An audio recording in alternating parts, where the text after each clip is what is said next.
catch a cold from simply being cold? Today we have Dr. Timothy Quinn with us here to just answer this specific question. So is that possible, Dr. Quinn?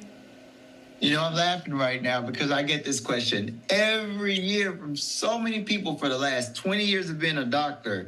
You know, I'll have a lady come in and she's like, I have my baby.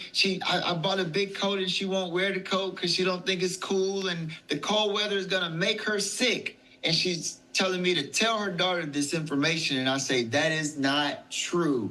Cold weather does not make you get a cold or an upper respiratory tract infection. You have to actually be exposed to the viruses or the bacteria, most commonly the viruses, such as rhinovirus, most common. It could be COVID or flu, but you have to come into contact with the infectious agent, and it's not the cold weather alone. So that's good to hear. How specifically, though, besides from what you just said, can the cooler temps contribute to giving us, you mentioned, a higher probability of getting, an upper respiratory tract infection?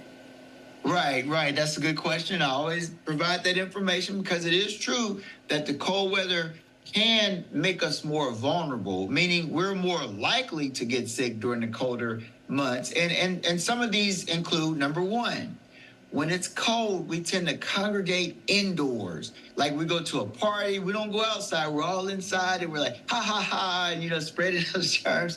And even children in school, they go out for recess less. They're in the classroom, everybody's inside more. And that gives more of an opportunity for those germs to circulate, especially when the ventilation is not good.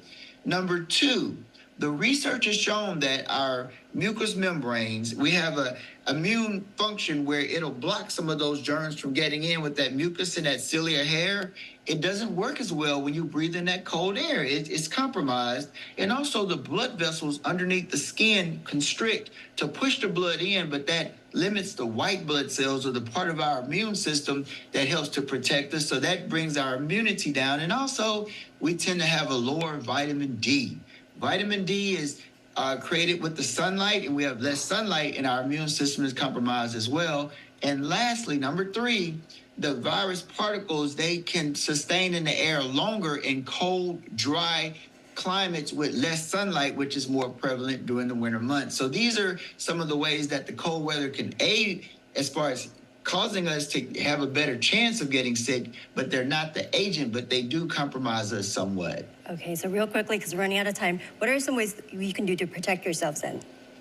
Well, the best thing to do is, number one, get your immune system up, get plenty of sleep, get some exercise in, eat healthy, and keep your stress down.